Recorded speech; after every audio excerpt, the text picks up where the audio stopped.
청취자 여러분, 안녕하세요. AI가 예측하는 10년 내 최악의 기후재앙 시나리오. 인류는 지금 회복 불가능한 기후 임계점을 향해 빠르게 달려가고 있다. 과학자들은 수십 년간 경고해왔지만 우리는 그 목소리를 애써 외면하거나 무시해왔다. 기후변화에 관한 정부 간 협의체와 수많은 연구기관의 보고서는 이미 기후위기가 미래에 막연한 위협이 아닌 당장 우리 눈앞에 닥친 현실임을 분명히 밝히고 있다. 2026년에서 2027년, 2026년 여름, 지구는 전례 없는 폭염과 가뭄의 이중고를 겪게 된다. IPCC 보고서에 따르면 지구 평균 기온이 산업화 이전 대비 1.5C를 초과하는 시점이 예상보다 훨씬 앞당겨지면서 이상기후 현상이 일상이 되어버린다. 북방구의 주요 곡창지대인 미국 중서부와 유럽, 그리고 중국 북부에서는 기록적인 고온과 강수량 부족으로 밀, 옥수수, 쌀의 생산량이 급감한다. 이는 글로벌 식량 공급망에 치명적인 타격을 입히며 곡물 가격을 천문학적으로 폭등시킨다. 빈곤 국가들은 식량 수입에 어려움을 겪고 부유한 국가들조차 식량 배급제를 도입하거나 비축분을 소진해야 하는 상황에 놓인다. 같은 시기 남방구는 정반대의 재앙에 직면한다. 아시아 남부와 남미에서는 몬순 기후 패턴이 급변하며 홍수가 잇따르고 경작지가 물에 잠겨버린다. 이는 결국 전 지구적인 식량 위기로 이어진다. 세계은행과 유엔 식량농업기구의 보고서는 이로 인해 수억 명의 사람들이 기아에 직면할 것이라고 경고한다. 해양 생태계 역시 붕괴의 길을 걷는다. 해양의 온도가 상승하고 대기 중 이산화탄소 흡수로 인해 해양 산성화가 가속화되면서 산호초가 대규모로 백화 현상을 겪고 어패류의 서식지가 파괴된다. 해양 생물 다양성의 급격한 손실은 어업 경제를 파탄내고 해안 지역 공동체의 생계를 뿌리째 흔든다. 동시에 육지에서는 산불이 북미와 호주, 시베리아 등지에서 통제불능 상태로 번지며 광활한 숲을 잿더미로 만든다. 이는 단순히 자연의 파괴를 넘어 막대한 양의 탄소를 대기 중으로 방출하며 지구온난화를 더욱 부채질하는 악순환을 형성한다. 2028년에서 2030년, 2028년 기후위기는 새로운 차원의 위협을 가져온다. 시베리아와 캐나다 북부의 영구 동토층이 예상보다 빠르게 해빙되면서 수만 년간 얼어붙어 있던 고대 바이러스와 병원균이 깨어난다. 과학자들은 이전에 인류가 접해보지 못한 새로운 형태의 전염병이 창궐할 가능성에 대해 지속적으로 경고해왔다. 이 바이러스들은 인류의 면역체계에 익숙하지 않아 기존의 백신이나 치료제로는 대응이 불가능하다. 팬데믹은 전 세계로 빠르게 확산되며 의료 시스템을 마비시키고 사회를 혼란에 빠뜨린다. 동시에 담수 자원 고갈이 심각한 문제로 대두된다. 만년설과 빙하의 해빙은 일시적으로는 강물의 수위를 높이지만 장기적으로는 주요 담수원의 고갈을 의미한다. 히말라야, 안데스 산맥 등의 빙하가 사라지면서 수억 명의 인구가 의존하는 주요 강들의 수량이 급격히 줄어든다. 이는 식수뿐만 아니라 농업, 산업용수 부족으로 이어지며 물 자원을 둘러싼 국가 간의 갈등과 분쟁을 격화시킨다. 유엔 보고서는 이 시기부터 물 부족이 지정학적 위기의 핵심 원인이 될 것이라고 예측한다. 2031년에서 2033년, 2031년 식량과 물 부족 그리고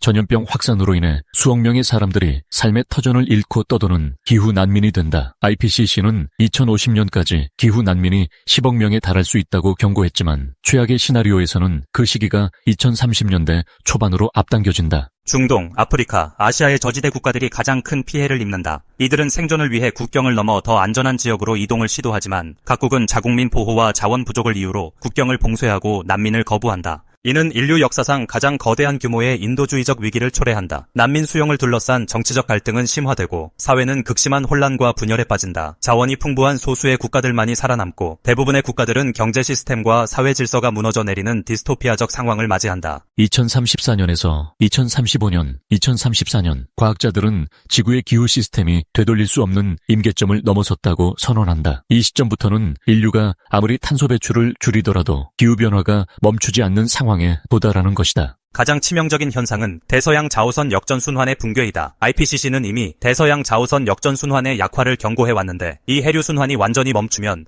북방구의 기온이 급격히 떨어지는 소빙하기가 발생할 수 있다. 이는 북유럽과 북미 지역의 농업과 생활을 완전히 파괴하는 결과를 낳는다. 동시에 극지방의 빙상 붕괴는 해수면 상승을 가속화하며 전 세계 모든 해안 도시들을 침수 위기에 빠뜨린다. 또한 지구의 허파라 불리는 아마존 열대우림이 가뭄과 산불로 인해 더 이상 탄소를 흡수하지 못하고 오히려 탄소를 배출하는 순배출원으로 변모한다. 이는 대기 중 탄소 농도를 기하급수적으로 증가시키며 지구 온난화를 걷잡을 수 없는 수준으로 끌어올린다.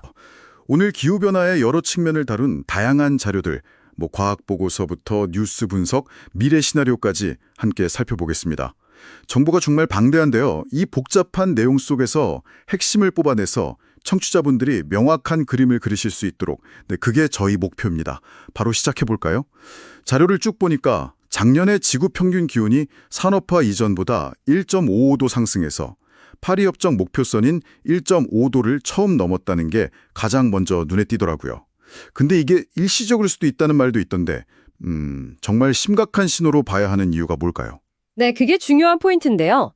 작년 기록 자체는 아시다시피 강력한 엘니뇨 영향도 받아서 일시적일 수 있다는 분석도 분명히 있습니다.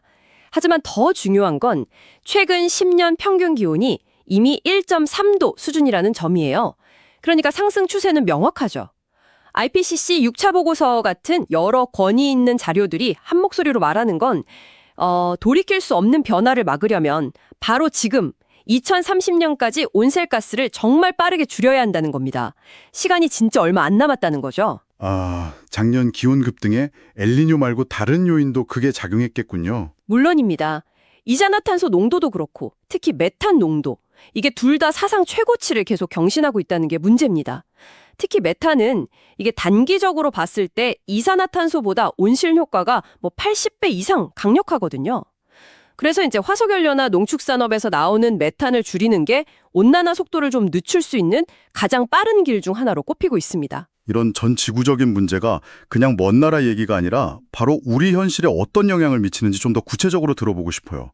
한국 상황은 어떻습니까? 네, 그게 청취자분들께는 더 직접적으로 와닿으실 텐데요. 한국 상황도 심각합니다. 보내주신 자료 중에 보면 지난 30년간 한반도 주변 해수면이 평균 9.1cm 올랐고 특히 최근 10년 속도는 연 4.27mm로 훨씬 빨라졌어요. 90년대보다 10% 이상이요. 부산 같은 해안 도시는 미래의 침수 위험이 아주 크다고 나오고 벌써 일부 해안에서는 침식 때문에 산책로란 나무가 없어지는 그런 일도 실제로 일어나고 있고요. 해수면 상승뿐만 아니라 건강 문제도 점점 심각해지는 것 같네요. 네, 맞습니다.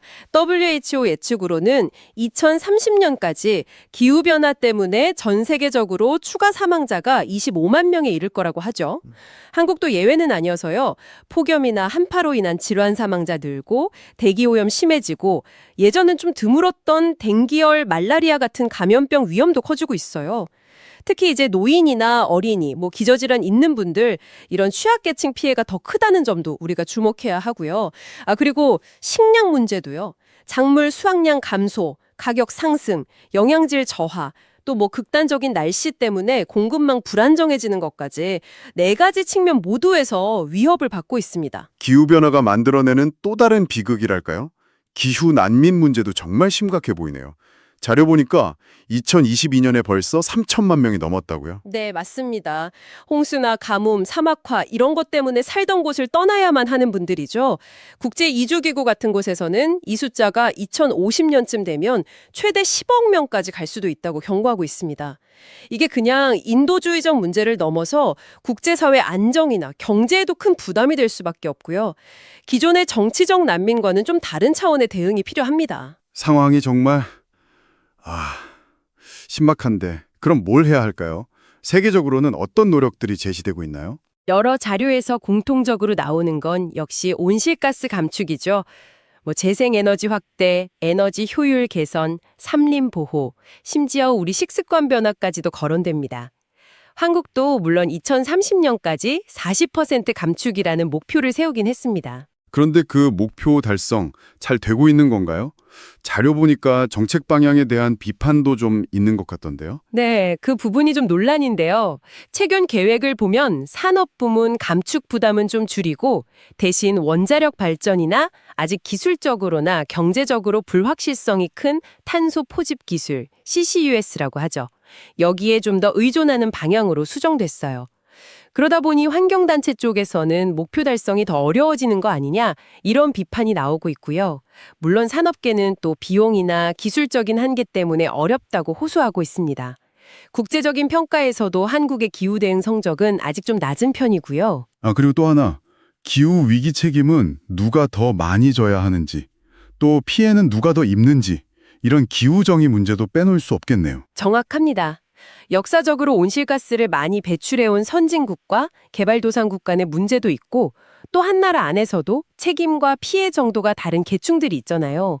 이 불평등 문제를 어떻게 해결하면서 공정한 전환을 만들어갈 것인가 이게 굉장히 중요한 과제입니다. 네, 1.5도 경고등부터 시작해서 해수면 상승, 건강, 식량, 기후 난민 문제, 그리고 복잡한 정책 과제와 정의 문제까지 정말 다양한 이야기를 짚어봤습니다. 네, 과학적 경고는 정말 심각하지만 동시에 해결책도 분명히 존재합니다. 재생에너지, 효율 개선, 메탄 줄이기, 자연 보호, 지속 가능한 식단, 우리가 가야 할 길은 있습니다. IPCC가 특히 강조하는 건 바로 이번 10년의 행동이 미래를 결정한다는 점입니다.